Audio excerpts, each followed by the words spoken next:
Shalom saudaraku yang terkasih. Kami percaya bahwa Tuhan tetap memimpin dan memelihara hidup kita sepanjang minggu ini. Semoga kasih Tuhan yang melimpah itu tetap tercurah atas kita. Pada hari ini kita kembali disapa oleh firman Tuhan. Marilah kita sambut firman ini dengan sukacita, dan kiranya firman ini menguatkan dan menopang hidup kita. Marilah kita berdoa. Bapa yang bertahta di kerajaan surga, Bapa yang maha kuasa, Bapa yang mendengarkan setiap doa-doa kami. Kami mengucap syukur atas pemeliharaan-Mu bagi kami. Dan sebentar lagi kami akan bersekutu dengan firman-Mu. Roh Kuduslah yang menguasai hati dan pikiran kami, dan biarlah firman ini berbuah dalam kehidupan kami sehari-hari. Sempurnakanlah doa kami ini ya Bapa, yang kami alaskan di dalam nama Anak-Mu Yesus Kristus Tuhan kami. Amin. Bapak, Ibu, dan saudara-saudara yang terkasih dalam nama Yesus Kristus. Masih segar dalam ingatan kita ketika terjadi musibah tenggelamnya kapal di Danau Toba. Tidak banyak orang yang selamat. Berhari-hari korban meninggal dan kapal yang tenggelam tidak ditemukan. Usaha tim SAR belum membuahkan hasil. Posko dipenuhi masyarakat dan keluarga korban yang dilanda kesedihan. Syukur gereja setempat datang mengadakan kebaktian untuk menghibur dan menguatkan keluarga korban dan memohon pertolongan dari Tuhan. Yang menarik adalah adanya ritual yang dilakukan oleh sekelompok paranormal, orang-orang pintar, untuk membujuk penghuni dan penguasa Danau Toba agar bermurah hati mengembalikan korban yang tenggelam itu. Upacara ini diikuti oleh banyak orang. Ritual mistis itu kemudian dikaitkan dengan peristiwa sebelumnya, ketika seorang nelayan menangkap ikan mas seberat lebih kurang 20 kilo dari Danau Toba. Maka lengkaplah sudah, peristiwa atau musibah itu diselimuti oleh aura mistis. Di media massa dan media sosial kita dapat membaca bagaimana komentar masyarakat. Pada umumnya semua prihatin dan turut berduka cita. Akan tetapi begitu banyak halayak yang sangat berharap supaya korban segera ditemukan. Apakah itu karena produk doa para hamba Tuhan, maupun karena produk doa mantra dan ritual oleh paranormal dan orang-orang pintar itu. Penantian terjawab melalui teknologi yang digunakan oleh tim SAR. Kapal dan korban tenggelam ke dasar danau yang sangat dalam dan tidak mungkin untuk dievakuasi. Apa kesimpulan kita terhadap fakta ini? Paling tidak ada dua kemungkinan. Yang pertama, percaya kepada Tuhan dan sekaligus percaya kepada ilah lain. Tuhan diyakini berkuasa dan mampu menunjukkan di mana korban itu berada. Tetapi ilah lain juga diyakini mampu dan berkuasa untuk melakukannya. Kalimat populer yang selalu dikumandangkan pada waktu itu ialah, betul, Tuhan punya kekuatan, tetapi dunia juga memiliki kuasa dan kekuatan. Kemungkinan yang kedua, kepercayaan kepada Tuhan dan kepercayaan kepada ilah lain adalah dua hal yang saling melengkapi. Biarlah keduanya bersinergi supaya korban cepat ditemukan. Pertanyaan yang muncul kemudian adalah, apakah ini potret hidup beriman kita? Beriman kepada Tuhan, tetapi memelihara ilah lain sebagai cadangan kalau-kalau Tuhan tidak mau dan tidak mampu menjawab dan memenuhi kebutuhan kita. Ternyata iblis begitu lihai dan berhasil memperdaya manusia. Iblis berhasil mengalihkan fokus manusia yang semula tertuju kepada Tuhan, kemudian mendua hati, mulai membuka diri kepada okultisme, yaitu percaya kepada kuasa kegelapan. Sejak dahulu kala, dengan berbagai cara dan strategi, iblis yang sama berhasil memperdaya Hawa, sehingga jatuh ke dalam dosa. Iblis yang sama juga menyamar sebagai dukun Firaun, dan iblis itulah yang mencobai Yesus di padang gurun. Iblis akan berusaha dengan segala tipu muslihat untuk mempengaruhi manusia, bahkan menyamar sebagai malaikat terang. 2 Korintus pasal 11 ayat 14. Menawarkan segala bentuk kemudahan untuk memenuhi keinginan manusia. Hal itulah yang diingatkan Tuhan melalui Musa kepada umat Israel apabila mereka sudah masuk ke tanah Kanaan, sebab mereka akan bertemu dengan bangsa penyembah ilah lain, penyembah berhala. Bentuk-bentuk penyembahan kepada kuasa kegelapan yang harus mereka jauhi dijelaskan dengan rinci. Itulah yang akan kita dengarkan melalui firman Tuhan, sebagaimana tertulis di dalam kitab Ulangan pasal 18 ayat yang ke-9 sampai dengan ayat yang ke-14.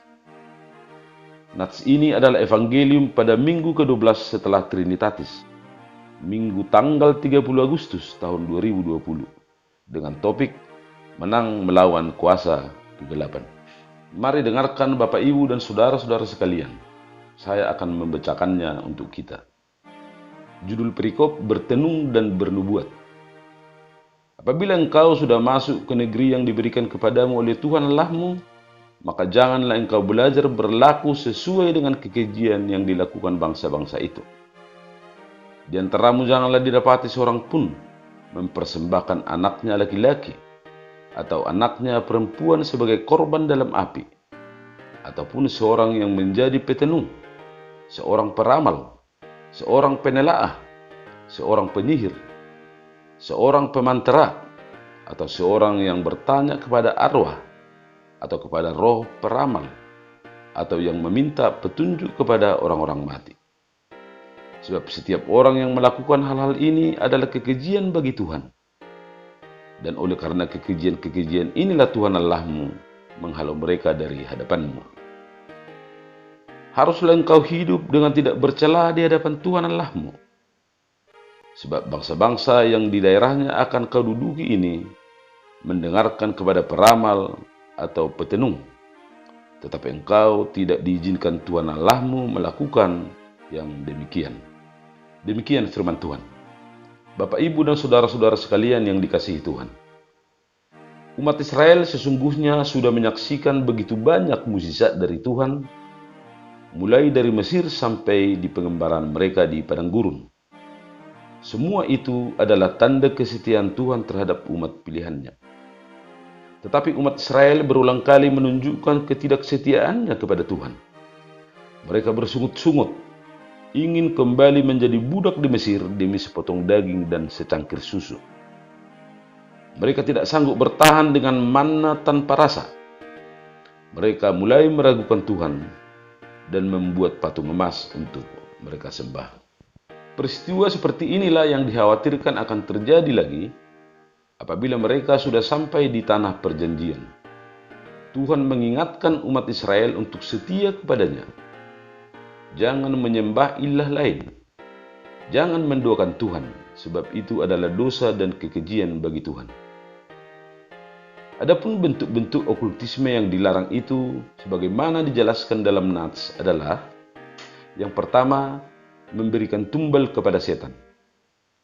Salah satu praktek okultisme pada masa itu adalah mengorbankan anak kepada iblis untuk mendapatkan tujuan tertentu, seperti memperoleh harta dan mendapatkan kekuasaan. Jelas ini adalah pengingkaran atas otoritas Tuhan sebagai sumber berkat. Bentuk okultisme yang kedua, hipnotis. Di dalam prakteknya, hipnotis adalah cara untuk memanipulasi pikiran, membuat seseorang tidak sadar akan dirinya, dan berada di bawah kendali si penghipnotis. Ini adalah bentuk perampasan kepribadian seseorang. Bentuk okultisme yang ketiga, meramal. Meramal adalah memperkirakan apa yang akan terjadi di masa depan. Ini adalah cara iblis untuk meyakinkan manusia bahwa Tuhan tidak memiliki otoritas atas masa depan. Dan bentuk okultisme yang keempat. Bentuk okultisme yang keempat, sihir. Praktek sihir adalah merubah wujud untuk memudahkan seseorang untuk mencapai tujuan tertentu. Penyamaran itu biasanya bertujuan untuk melakukan pencurian dan penipuan. Jelas ini dilarang oleh Tuhan. Bentuk okultisme yang kelima, meminta berkat dan petunjuk dari orang mati. Orang yang mati sudah terpisah dengan orang yang hidup. Roh orang mati kembali kepada Tuhan. Kesan bahwa roh orang mati masih bisa diajak berkomunikasi adalah manipulasi iblis. Dan meminta petunjuk dan berkat dari orang mati adalah dosa pelanggaran yang keji. Bahkan manusia yang hidup pun tidak memiliki otoritas untuk memberi berkat. Sebab Allah lah sumber berkat dan manusia yang hidup adalah saluran berkat. Bentuk okultisme yang keenam adalah mantra dan jimat. Mantra adalah amalan-amalan yang dibacakan orang untuk tujuan tertentu. Mantra biasanya adalah bagian dari sihir, hipnotis, dan guna-guna. Mantra adalah penyambung kepada iblis supaya amalan-amalan itu terlaksana. Sedangkan jimat adalah jenis benda yang diyakini memiliki kekuatan magis dan dapat melindungi seseorang dari bahaya. Keyakinan seperti ini adalah perilaku yang tidak meyakini perlindungan Tuhan dalam kehidupannya. Dia lebih percaya kepada kuasa kegelapan yang mampu menjaga dirinya dari segala mara bahaya. Untuk semua perlakuan di atas, Tuhan tidak berkenan. Sebab itu adalah kekejian bagi Tuhan. Tuhan adalah kudus dan oleh karenanya kita harus hidup tidak tercela di hadapannya. Bapak, Ibu, dan Saudara sekalian yang terkasih dalam nama Yesus Kristus. Apakah peringatan ini masih relevan bagi kita saat ini? Apakah kita terpenjara di dalam berbagai bentuk okultisme sebagaimana telah diuraikan di atas? Marilah memeriksa diri kita masing-masing. Dunia bisa kita kelabui, tetapi tidak ada yang tersembunyi bagi Tuhan. Untuk menghindarkan kita dari jerat okultisme ini, marilah berpedoman kepada 4 hal berikut ini.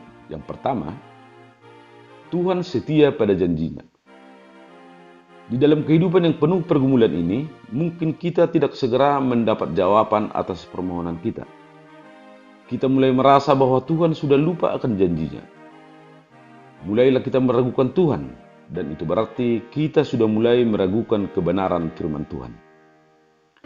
Jika sudah sampai di tahap ini, maka kita mulai mencari yang lain. Pertanyaan mulai muncul, mana yang betul? Tuhan atau iblis?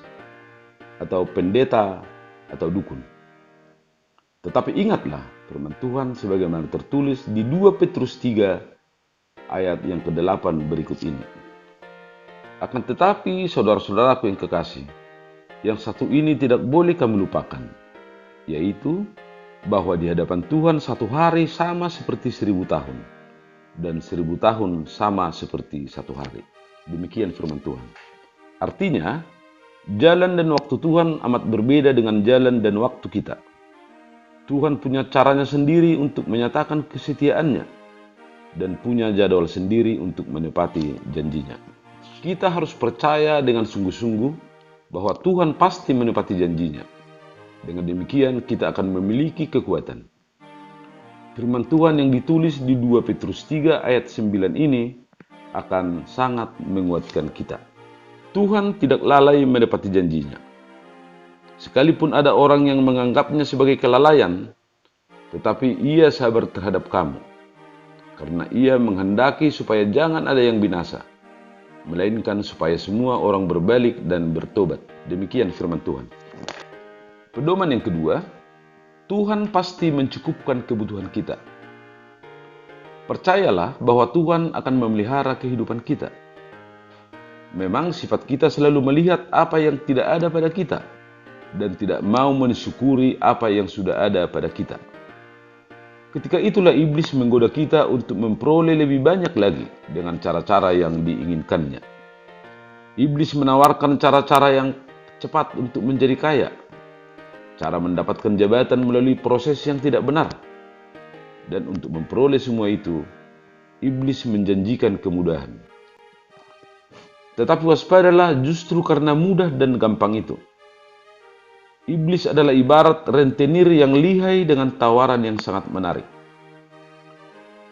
Menginginkan apapun, kita bisa tinggal ambil. Down payment-nya kecil dan proses cepat.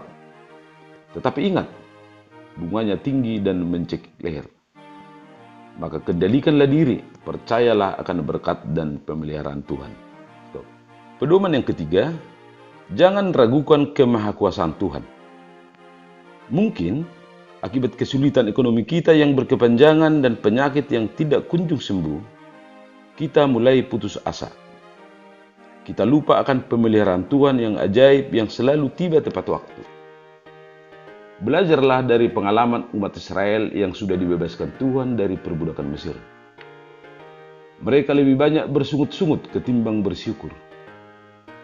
Kisah perjalanan umat Israel mengajarkan sekaligus mengajak kita untuk menyadari bahwa di dalam menyikapi kehidupan ini ada dua macam sudut pandang, yaitu yang pertama, perspektif umat Israel yang rela untuk menjadi budak asalkan tidak lapar dan terhindar dari wabah penyakit. Dan yang kedua, perspektif Tuhan. Kalau Tuhan berkehendak, tidaklah kurang kuasa Tuhan untuk menolong kita. Apa sulitnya bagi Tuhan untuk mengeluarkan kita dari kesulitan ekonomi dan menyembuhkan penyakit-penyakit kita? Namun bila Tuhan menghendaki yang lain, pastilah Tuhan mempunyai rencana yang indah bagi kita. Yakinilah bahwa Tuhan adalah Tuhan yang Maha Kuasa. Pedoman yang keempat, mukjizat adalah hak, kuasa, dan kebebasan Tuhan. Mendapatkan pertolongan melalui mukjizat Tuhan adalah kerinduan semua orang percaya. Tetapi marilah kita sadari bahwa mukjizat adalah otoritas Tuhan, bukan produk dua-dua manusia. Oleh karena itu, waspadalah kepada manusia yang mengaku berkuasa melakukan mukjizat. Waspadalah kepada siapapun yang mampu memerintahkan Roh Kudus untuk melakukan mukjizat. Ujilah roh, sebab dukun Firaun pun bisa dipakai iblis untuk merubah tongkat menjadi ular dan merubah air menjadi darah. Sebab iblis pun bisa menyamar menjadi malaikat terang. 2 Korintus pasal 11 ayat 14. Janganlah terperangkap kepada okultisme modus baru. Bapak, Ibu, dan saudara-saudara sekalian yang terkasih dalam nama Yesus Kristus. Epistel yang tertulis di Kisah Para Rasul menyaksikan karya Roh Kudus yang telah mematahkan okultisme, mempertobatkan banyak orang dan menjadi pengikut Kristus yang setia. Apabila kita telah mengenal dan percaya kepada Yesus Sang Tabib, sekaligus Yesus yang tersalib, maka kuasa kegelapan tidak lagi memiliki kuasa atas hidup kita. Maka keluarlah dari perbudakan okultisme. Hidup di dalam perhambaan terhadap okultisme bukanlah hidup yang berkemenangan, sebab Tuhan kita sudah mengalahkannya. Selamat beribadah di minggu ke-12 setelah Trinitatis. Kiranya Tuhan menyertai kita. Amin.